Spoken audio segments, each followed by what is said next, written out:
I'm Maria Menounos, and you're tuned in to AfterBuzz TV, the ESPN of TV talk. Now, let the buzz begin. What's up, all of you Survivor fans? Welcome back. I know it's been some time since Survivor has ended. We're honestly trying to, catch up. We are missing it dearly, but we are lucky because we have a special guest, Ethan Zohn, here today to take us back to the most epic season of Survivor ever, if I do say so myself. Ethan, how are you? I am doing fantastic now that I am off the edge of extinction. I feel a little bit more safe in my own element here in New Hampshire. But thank you for having me on the show, guys. I appreciate it a lot. Yeah, it's awesome to see you. Thanks so much for coming on, man. We're hardcore fans. Our viewers are hardcore fans. And we unanimously, everybody just said season 40 is what everybody's been needing. Season 39 was a little bit of a letdown, a disappointment. There were twists and turns that a lot of Survivor fans weren't into just in general. And season 40 just delivered nonstop. So hands down, whatever you want to say to you guys and everybody else. So thanks so much for an exciting season. First off, it was awesome. Well, I didn't really have much to do with it. However, I enjoyed watching it. By the end, it's like I was just watching my friends on TV, which is what it was like for me. But it was awesome to be a part of it, and I couldn't agree more. I think the game was spectacular with all the twists and turns and everything, and I'm sure we'll get into that. But yeah, I love the season. I love being part of it. I love watching it. All the above. Yeah. Veronica, I'm going to try to get another one of our panel members seems to be able to come in. So Veronica, start off with Ethan here, and let me see if we can get Steve. Just so you know, Ethan, we have two more panel members normally. Timmy can't be here. Steve, who we're going to try to get in right now, is actually part of the dream team for several seasons, designing and testing out those challenges and obstacles. So he's been integral. He's going to come on and tell you what you did wrong and how you could have done it better. Great. He's gonna tell you of like you should have been digging this way instead of that way. The rope goes over and not under. Can you tell me how I would have able to climb up that freaking hill 20 times better than I did? Can you tell me that? I'd like to know that right now. Probably not that one. That one seems a little custom to the location. I don't think Steve was able to test that. But Ethan, since you brought it up, that was kind of one of your big moments this season. I feel, something we brought up on our after show was this was obviously a celebration of Survivor. And every single contestant was a fan favorite. You're all winners. We all loved watching your journeys on your individual seasons. And this season also really, I feel, was able to showcase a lot of you. Like all of you guys were able to get great screen time, and we were able to see your personal journeys. For that moment for you on edge, could you maybe take us through that? What was going through your head? And because we were nervous, honestly, like when someone exerts themselves to exhaustion, we don't know what their fate in the game is going to be. Were you, how was that for you? Oh, it's just spectacular. Just that moment just makes me feel all calm. It's great. It's like instant PTSD right now, right here, live on your show. No, but listen, I thought I was prepared for this season of Survivor. I did everything I could possibly to get myself in shape, mentally, physically. I watched the seasons, did puzzles, looked for everything you could imagine someone would do to get ready for the season. However, when I got to that challenge, different story. And basically what happened is we got to get 20 logs, one at a time at the top of the edge of Extinction Hill. And I don't know, I had a bad day and I was dehydrated and I took off way too fast. I was trying to follow Natalie, of course, who led a rocket pace up that hill. And it just got to a point where I think it was log number 16, where my depth perception was a little bit off. And every time I tried to step over a rock or something, I was like 3 inches short. And then I finally got to a point where I kind of just collapsed and passed out. The doctors came in and I ended up peeing all over myself, which you guys did not see. Thank God. I'm telling you now, it happened. And, but yeah, it was a really tough moment for me at that time. The prep that you just talked about doing is so interesting because we talked a ton this season, and they obviously themed it a lot with the editing of old school versus new school, just like your shirt you're rocking right now. And a lot of us said exactly what you just said. Like, look, these old school players, such as yourself, other people, it's not like they haven't been watching every season. They know about hidden immunity idols. They know the kind of challenges. They've seen all this stuff. Do you think being old school versus new school actually had an effect? Like, was it difficult to put into practice what you knew there was going to be hidden immunity idols? Was that more difficult, easier said than done kind of thing once you got out there? I feel that's a good way to describe it. I've watched every season. I'm a fan of the show. I analyze it like you guys do. But until you're there in the moment doing it, there's no way you can prepare. Like, how do you train looking for idols? Right. You know, how do you train on these weird, balance things and over your head? All these, it's just difficult to train for that stuff. What it's hard to get a grasp on for me watching it is how quickly information is passed from one person to the next. You don't necessarily see all the downtime where people are still talking when there's not even like anything really to talk about. So like the speed at which decisions are made and the speed at which information is passed was a lot different for me. So that's something that you could just not prepare for, nor did I understand that that's how the game was played. I'm gonna say it. I'm gonna be that guy. Back in the day when we played Africa and All Stars, you warmed up to it. You learned about people. You kept a little bit more information to yourself. You developed these relationships. Now, like you say one thing to one person, they turn around and it's instantly, it's like what's happening on Twitter and Instagram and Facebook. It's the exact same thing. So that was difficult for me to grasp before I got into the game. Now, Ethan, you're talking about kind of how the game itself has developed from your time on Africa and All Stars. It's obviously gotten very advanced. It's gotten very fast. So that's the game part. But what about the survival aspect? You played on Africa where you guys were quite honestly needing to survive out there. You were defending yourselves in a shelter from like lions and stuff like that. So it's very different from being on a beach in Fiji. But obviously this season with Edge brought a whole new other aspect. Would you say that the survival aspect has changed and advanced as well? I would say it hasn't advanced. It's actually whatever the opposite of advanced is. Taking a back seat. It's taking a back seat. It's regressed, I guess is the word I'm looking for. Part of the skill set to be a survivor winner back in the day, I believe, this is my opinion, is you had to have survival skills. You had to learn how to suffer. You had to learn how to live off the land, get your water, boil your water, find the food. That survival, build shelters, that survival aspect of the game, in my opinion, has been removed.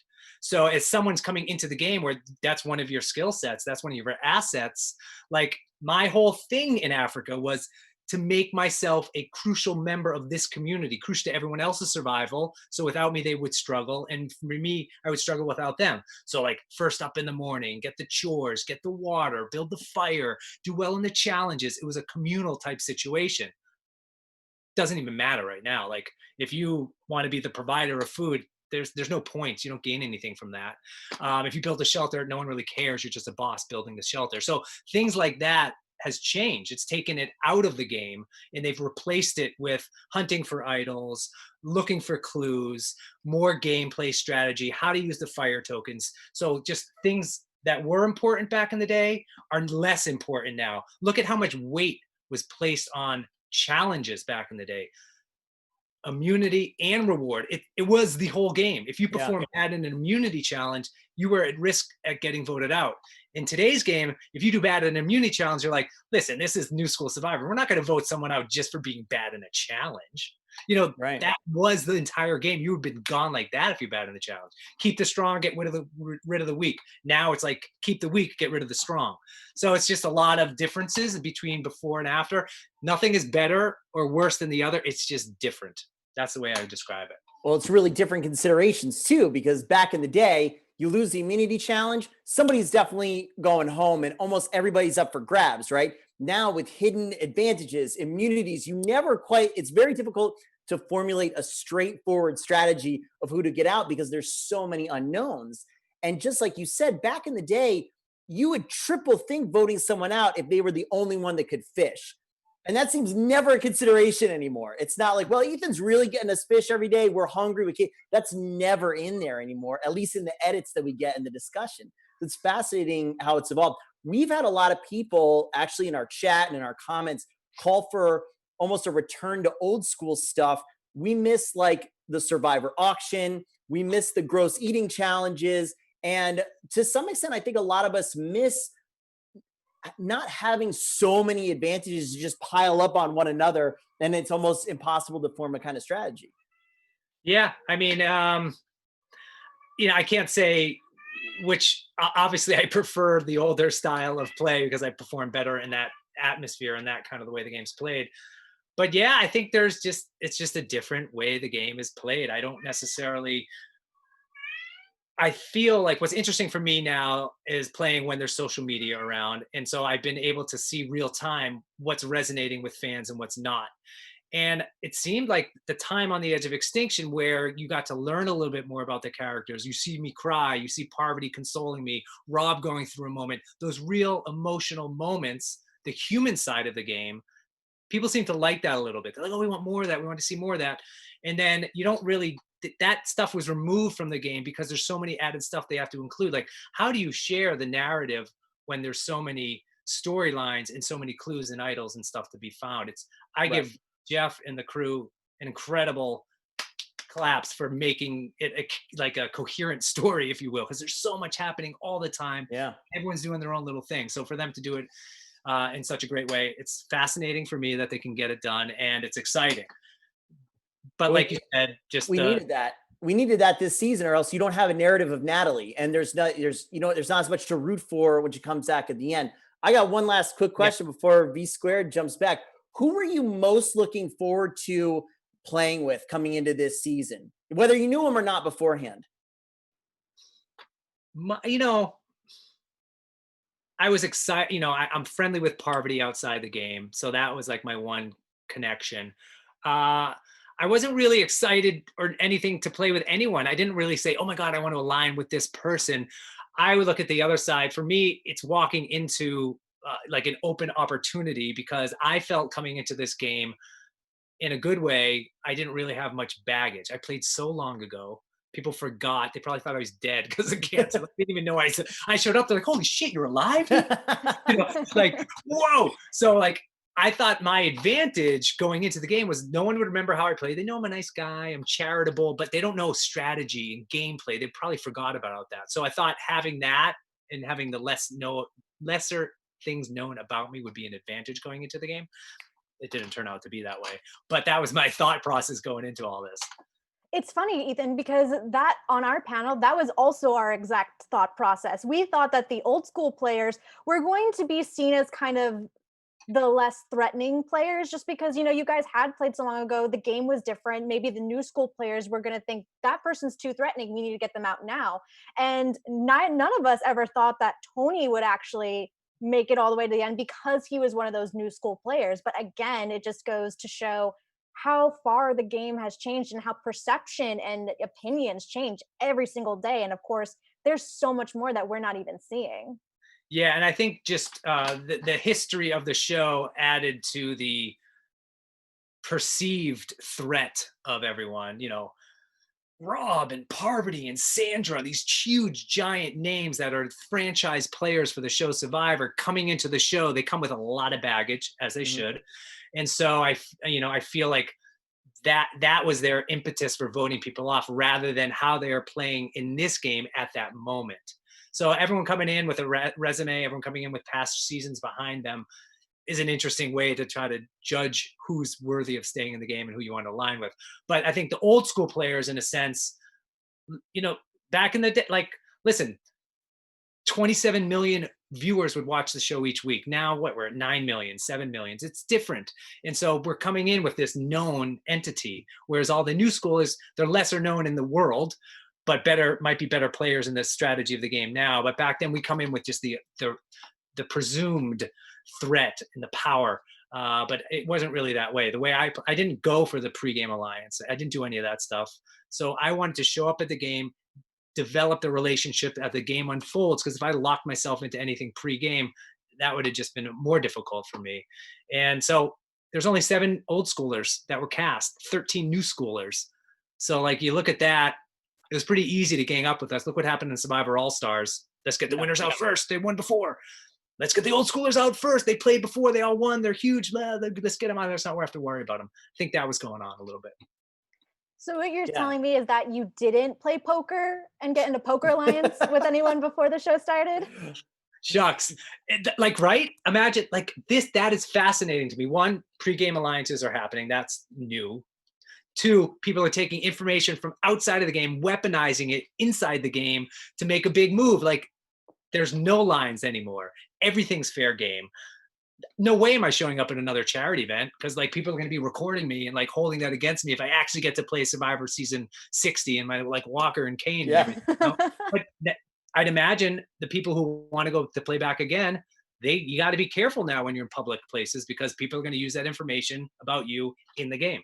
Yeah, absolutely. Yeah, and we saw the old school versus new school thing kind of happen right away. The poker alliance, that was strange. That was here and gone. It's like they made a big deal out of it one episode and then we'd never heard of it again, or at least with the edit. The biggest thing to me, and people who watch our show, they know I hate it when people quit. I hate it when people give up. That just frustrates me to no end.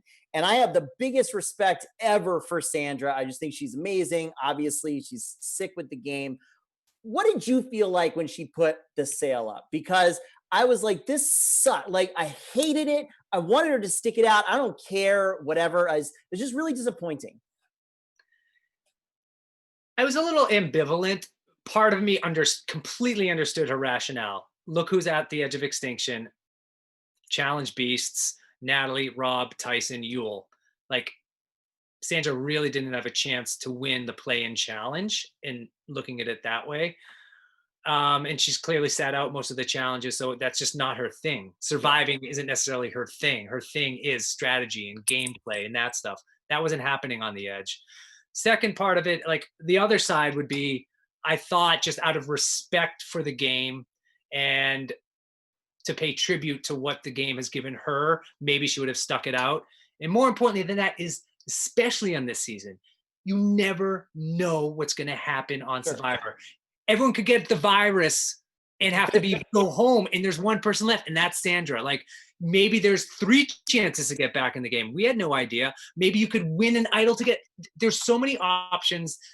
None of them played out, but you have to keep yourself alive because you just never know what's going to happen in the game of Survivor. So that was my whole rationale for staying. I didn't want to pull the flag. I knew I had 2 more chances, but maybe more than that because, you know, it's a new game.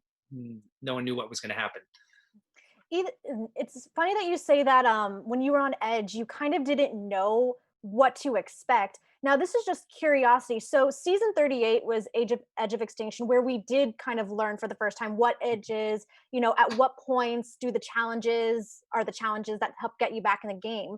Was production for season 40 already happening during the airing of that season, and that's why you didn't know what Edge of Extinction was?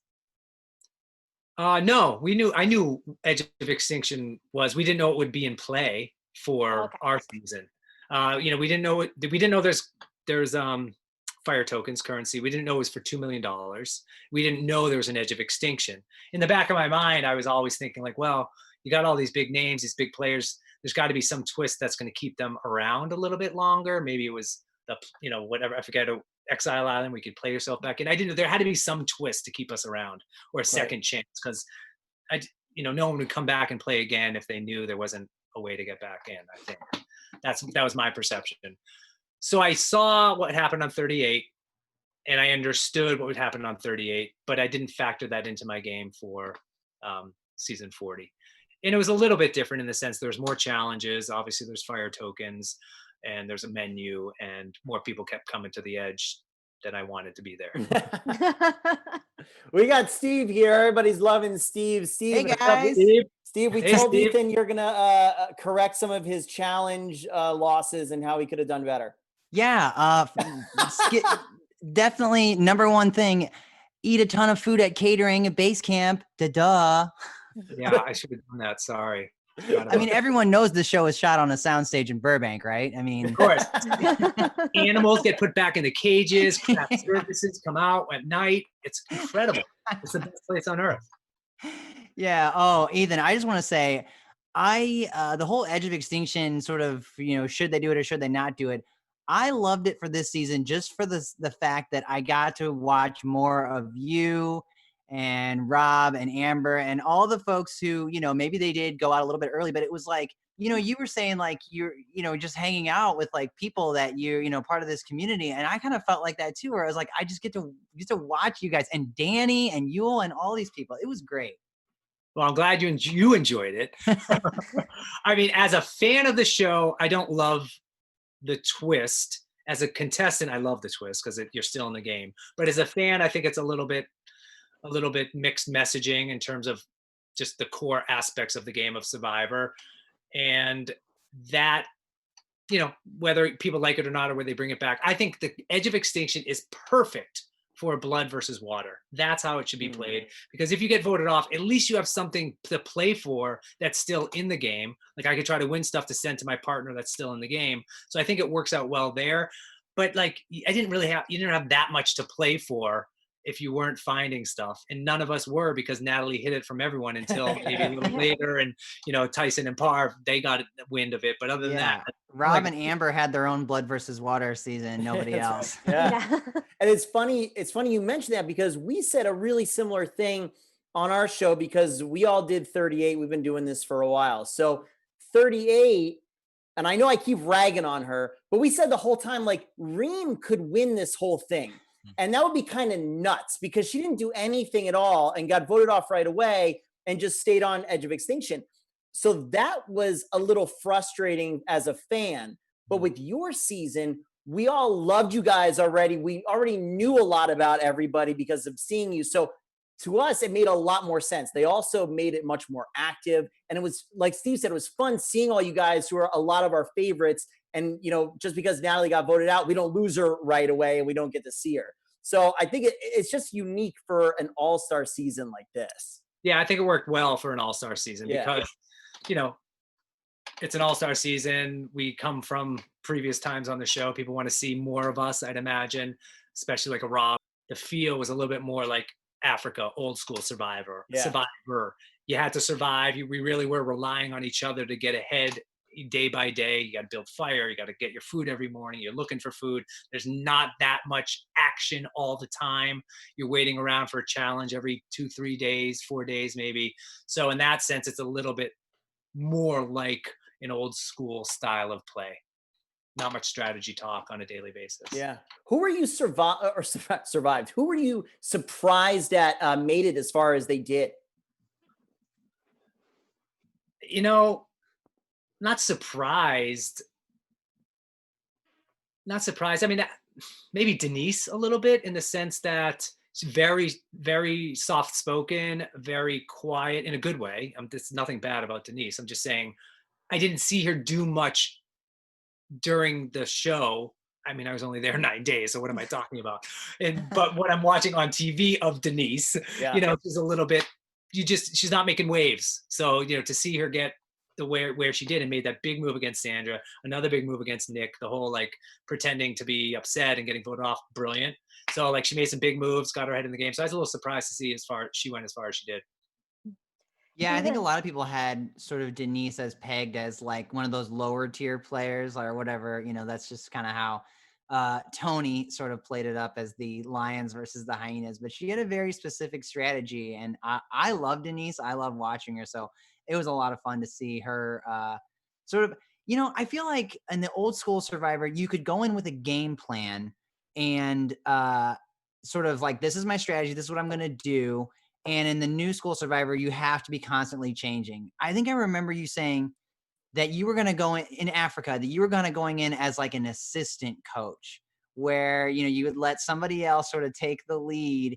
And I was thinking like, that's really cool, but that would never work now, because you have to change your plans like every single day. After every single vote out, it's like, okay, the deck is reshuffled.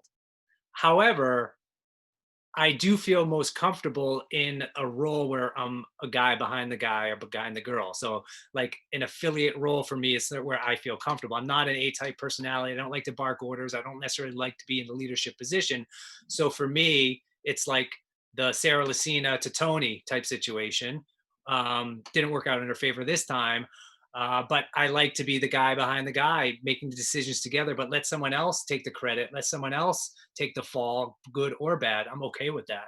That's kind of where I find as a good place for me. Just, even in life, in the sense that I'm all about partnerships. I'm all about collaboration. That's how it's open doors for me. And so I took the skills that I learned in my real life and I tried to apply it to the game of Survivor because it's worked well for me. It worked in Africa. It's exactly what I did with Lex and Tom and Kim.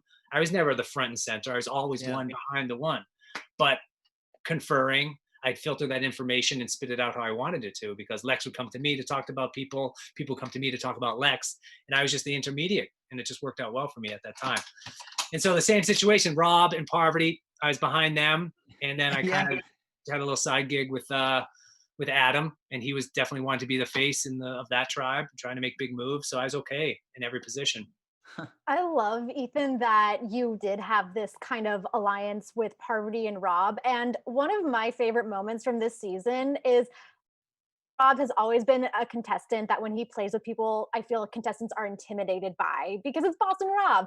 You didn't care. Like, one of my favorite things was in the season was that moment when you're like, Rob, you stunk in the challenge. Let me quote you correctly. I'm like, dude, you suck today.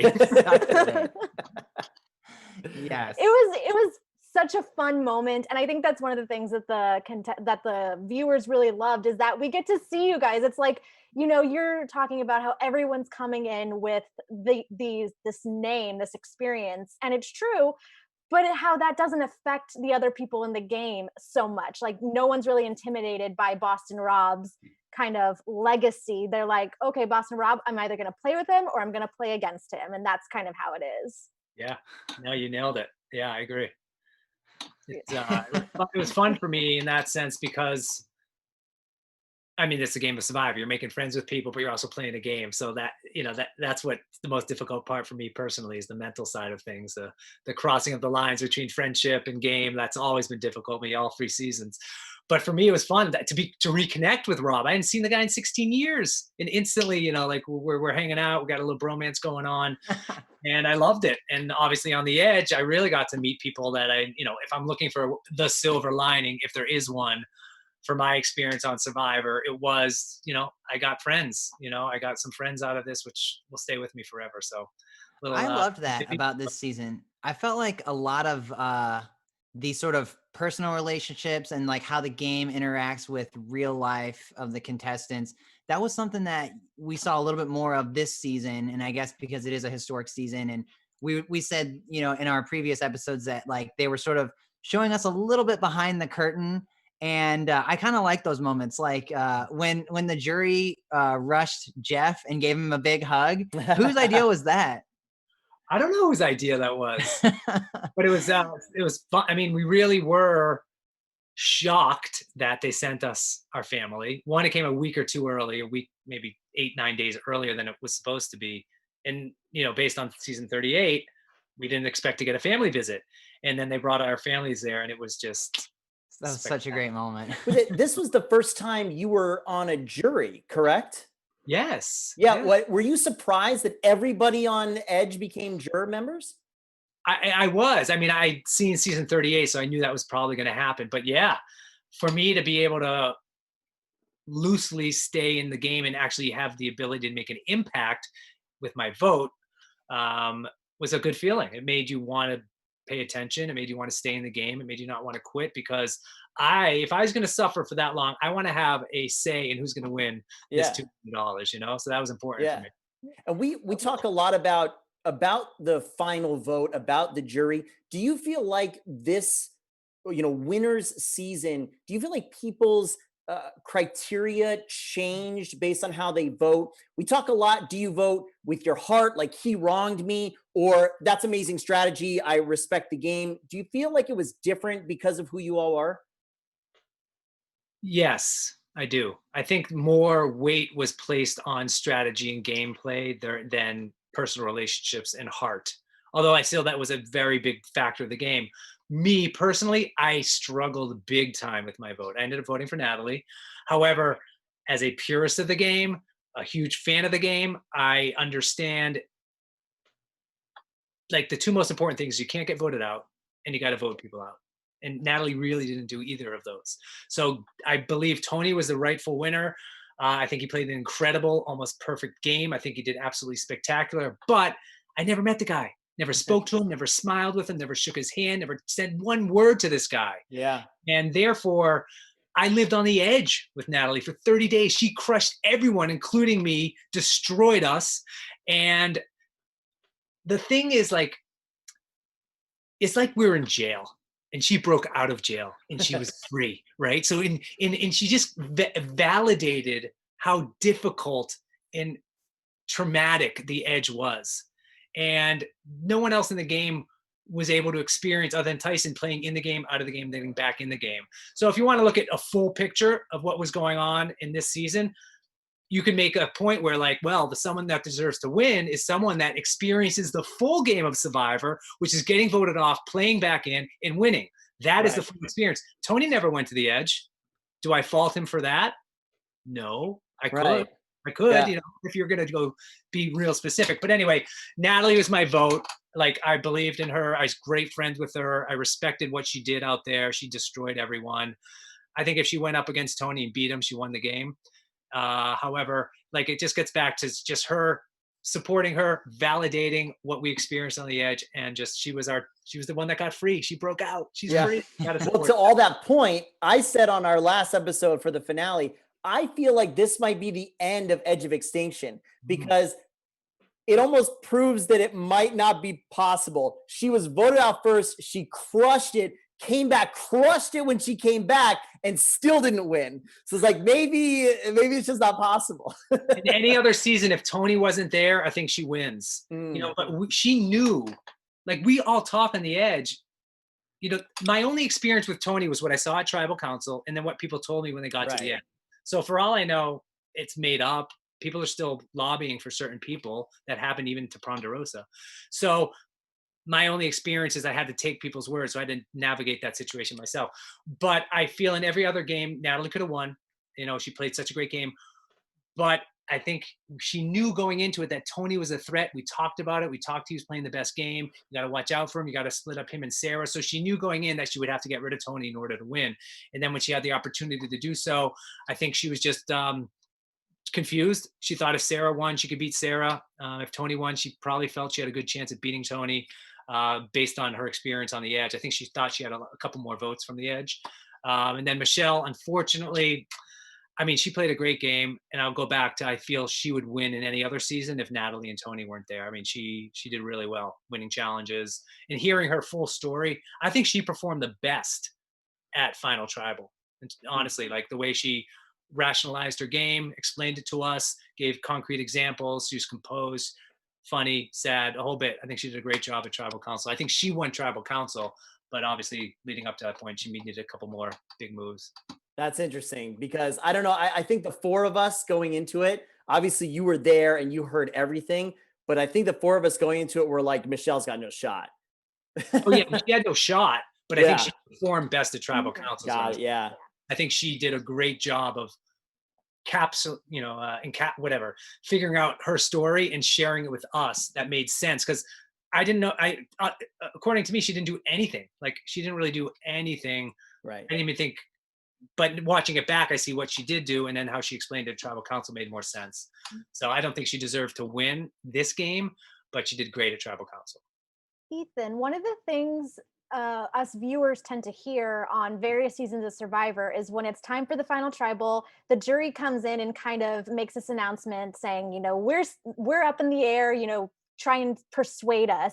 Would you say that was true for this season, or were people's minds kind of made up by the time that tribal came along? I don't think people's minds were made up. I think a large percentage of the jurors, their mind was made up, the people that played closest to Tony. But, you know, I mean, I'm starting at, I'd say Sophie. But before Sophie, everyone was maybe a little bit up in the air. I don't know. Maybe not Wendell and Adam, but me, Yul, Amber, Rob, Danny, Parvati. We were all on the fence with Tony or Natalie, I think, going into it. So a lot of us were undecided. I even feel that, you know, I never experienced kind of the jury tampering situation where people are allowed to, I don't know, sway votes, talk about game. At Ponderosa, like Survivor Africa, I heard they weren't allowed, jury wasn't allowed to talk to each other. All Stars, Jury's not allowed to talk to each other, make the decision on the day. But this time is encouraged to talk to each other. And then even at tribal council, people are talking around. So there are definitely people lobbying for Tony, people lobbying for Natalie, Michelle. So it was interesting to see how that worked. I never experienced that. Awesome. And then one big question, because I feel like this season of Survivor really touched upon the lives of the contestants, the lives of you guys.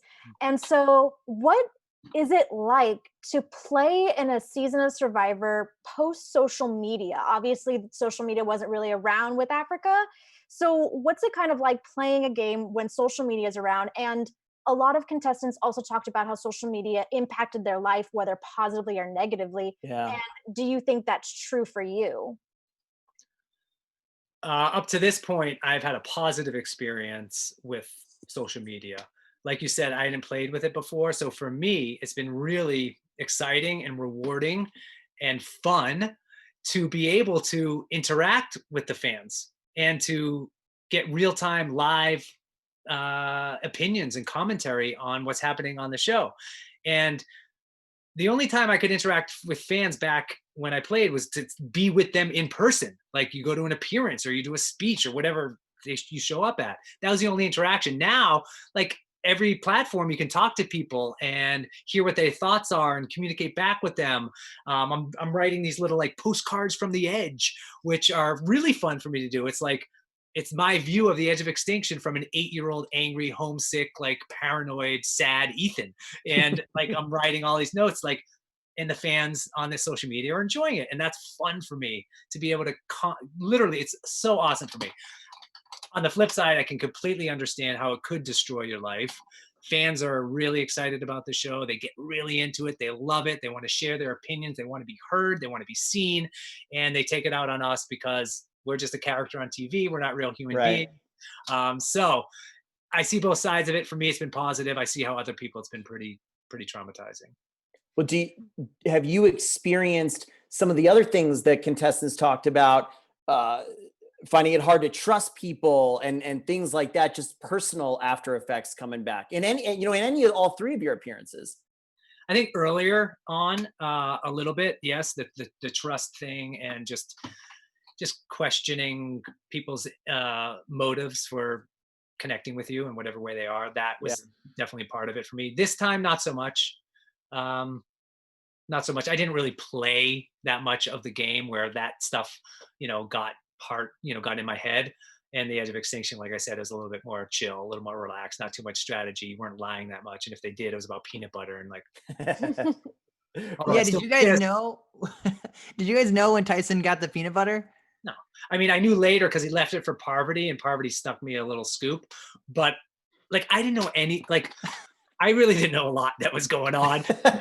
Natalie did a great job of hiding it, and that was kind of the rule when a new person came to the edge of extinction. Like, people didn't really tell them what was going on before they got there. They either had to figure it out themselves, or like, it wasn't in our best interest to just tell them the rules of the edge. Hey, there's clues everywhere, and there's peanut butter places. You got to, that doesn't give us any advantage. So yeah, we were playing a little bit, but it wasn't as intense as the real game. And the peanut butter thing was huge. It was such a huge deal on the edge. Just all we could talk about, all we could think about, all we wanted.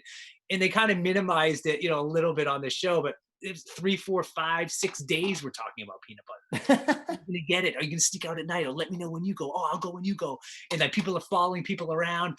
Rob would come in after I ate mine. He'd steal mine. He'd run over and steal Natalie's. Like, it was happening. It was fun. It was exciting. It was crazy. That's funny.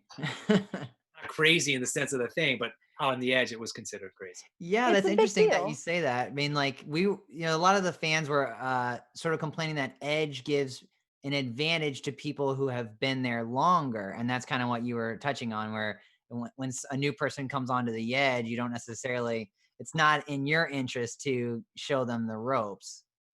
So Correct. yeah, that's interesting. Yeah. Unless you wanted to work with them and align with them. Right. Yeah. We looked up some of the other stuff.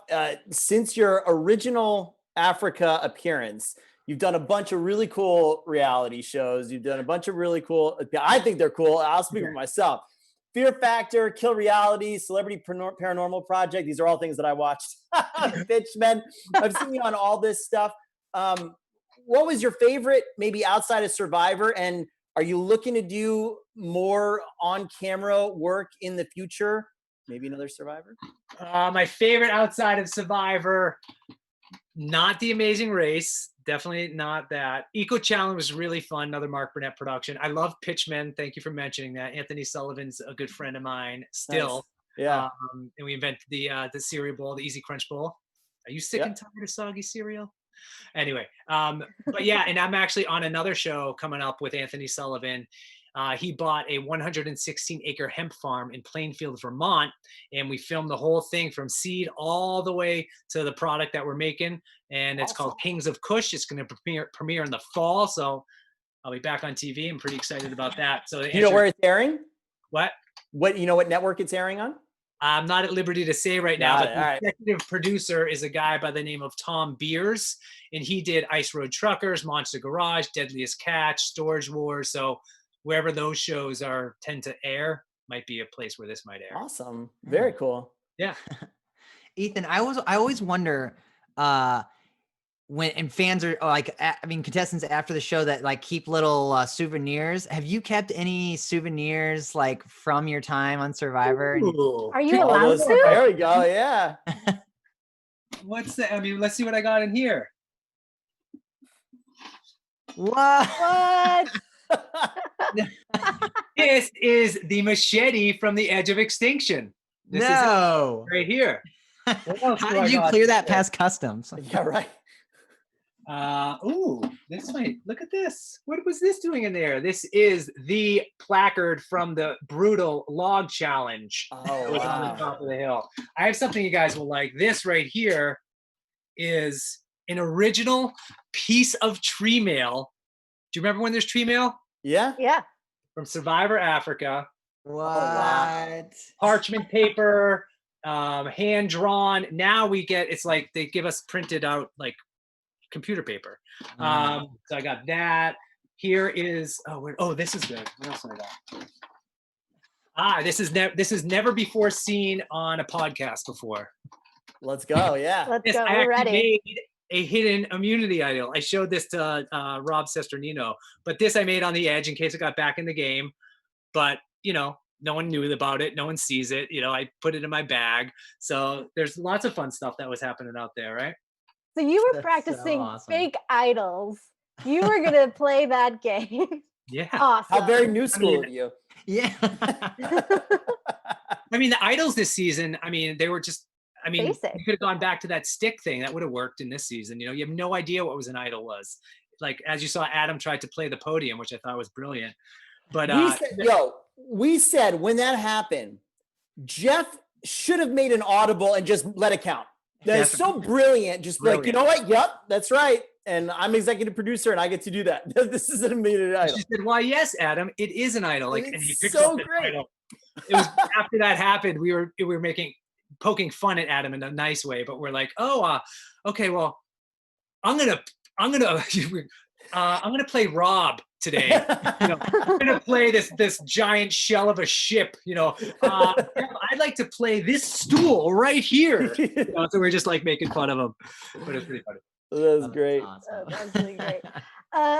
We have a time for about maybe one question, and it's a question that I kind of want your assistance with, Steve, because Steve was a new member of our panel this season, and obviously he was on the dream team. So it's been kind of nice to get your perspective and challenges.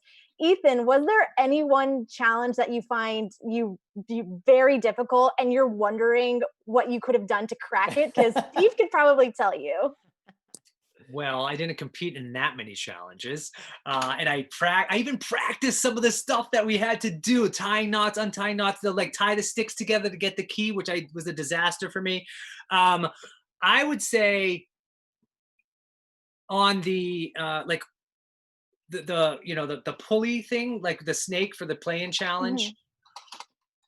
Is that like, do you keep it even the whole time? Or are you tipping it to go around the corners? I was going the route where you kind of keep it even, move back kind of, I don't know. Obviously I did it incorrectly. It wasn't a good job, but Well, that challenge is always who can get the feel of it first, and some people got it and some people don't. It's crazy how sometimes you just can't wrap your head around it. Like some puzzles, you're like, I just don't get it. And others, it just clicks. I have a question for you if you can get access to this. I want to know, one, who tested the log challenge and how long did it take them to do it, first of all, and was it difficult for them? Because I just want to know how long it's supposed to take when you're fed and slept, and how they evaluated how long it would take us and how much time they would give us to do it. I mean, that is a great question because there were a lot of challenges that the dream team was really, really struggling with. And I was like, I don't know how I could do this if I wasn't eating and sleeping every single night. And then the contestants would go out and just like crush our times. Right. And it was like, when these people are hardcore, I guess the money is another motivating factor, but there were times where I was just like, I can, like the endurance challenges where I was just like, I don't know how anyone can do this with no, food and not sleeping or whatever. So, I mean, hats off to you guys because it was tough for me and, my people. So that is definitely a new level of respect. Well, for you too. I mean, if it wasn't for you, we wouldn't be able to do these challenges. So I appreciate you guys walking through it, sacrificing your own body to get through it. We're all playing for money if you want to look at it that way. So. That's true. I still have some scars on my legs from some of my old Survivor days. So yeah. Well, I think we should do my Survivor souvenir. Scars. Yeah. I'm emotionally scarred. You got real scars. Yeah, well, I mean, Ethan, I just want to say as a fan and as the stepchild in the Survivor family, what a great, moment it was to watch you come back and just, I just want to say thanks for being such an awesome representative of this show because, you were one of the early winners and, everybody was just so thrilled to have you back. So I just want to say thanks. And it was awesome, watching and getting to talk to you now. I appreciate that. And I appreciate the kind words. And it was an honor to be asked back. And I had a lot of fun being on there. I had a lot of fun watching it. My family did, my wife did. And, I'm a huge fan of the show. It changed my life. And I'm just happy that people are still watching and they're loving it. And this season was spectacular. And, podcast didn't exist back in the day when I was on the show. So thank you for spreading the word about this awesome show that we're all part of. Man, you're awesome. Real quick before we go and we sign off, we know you do a ton with charity. We're so happy, by the way, that you're healthy and you battled cancer and you won, man. That's awesome. It's very inspirational for everybody going through, especially everything that's going on right now. So you're a big inspiration. Real quick before we go, shout out the stuff that you've got going on, the charity stuff and everything like that. And where can everybody follow you at? Charity stuff. I got a lot of grassroots soccer. I got old school. This is going for rare cancer research. Just to let everyone know, this shirt will be phased out soon. This logo is disappearing. So if you want your shirt, get it now. I guess I can say we're going to be shutting it down pretty soon. You can find me on Instagram at Ethan Zohn. And that's about it. My website's ethanzohn.com. And once again, thank you so much, Ethan, for taking the time to join us tonight, just to kind of end and to give everyone who's watching some kind of encouragement. All of the Survivor fans look forward to every Wednesday because it's a very tough time right now, and we look to it as comfort. Do you have any words of, happiness or encouragement as we continue to strut through this difficult time? We've heard it before, but now is the perfect time to lean on the community. I can only experience, when I went through cancer, I was isolated for 260 days in a bubble, and I lived 5 years in a socially isolated lifestyle. I'd been through this, and I was alone in that journey. Now, the beautiful thing about this horrible situation we're going through is we're all doing it at the same time.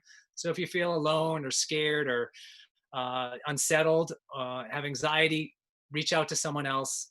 We're all going through this. Connect with each other, share, lean on other people, and ask for help because, on the other side of this is hope and resilience. And that's part of everyone on this planet. So I think that's something to look forward to. Again, thank you so much for joining us, Ethan. And thank you to my amazing co-host for also joining us today. Steve, where can the Survivor fans find you on social media? You can find me at Stevie G on TV. I'm going there right now. Mike, where can everyone find you? Yo, guys, I'm doing a ton of stuff with AfterBuzz. Most of the stuff right now is reality relationship stuff. So all the Married at First Sights, Labor of Love, Find Love Live. I'm finding love here during quarantine for everybody. Ethan, you rock. We're looking forward to the next show, the hemp stuff. That's amazing. You can follow me everywhere at Mike Thieling. And you can find me, Veronica Valencia, on Twitter and Instagram at it's me, Veronica_V. Thank you again so much, Ethan. Everyone, go check out Ethan on social media. Go check out his charities. And we'll see you for season 41. Ooh. Survivor fans, we'll see you for season 41. Maybe Ethan will show up. That'd be awesome. Scared me. I'm not going anywhere. Get back out there, Ethan. Our founder, Kevin Undergaro, and me, Maria Menounos, would like to thank you for tuning in to AfterBuzz TV. Remember, we're not just the first, we're the biggest in the world, and we're the only destination for all your favorite TV shows. Whatever you crave, we've got it. So go to AfterBuzz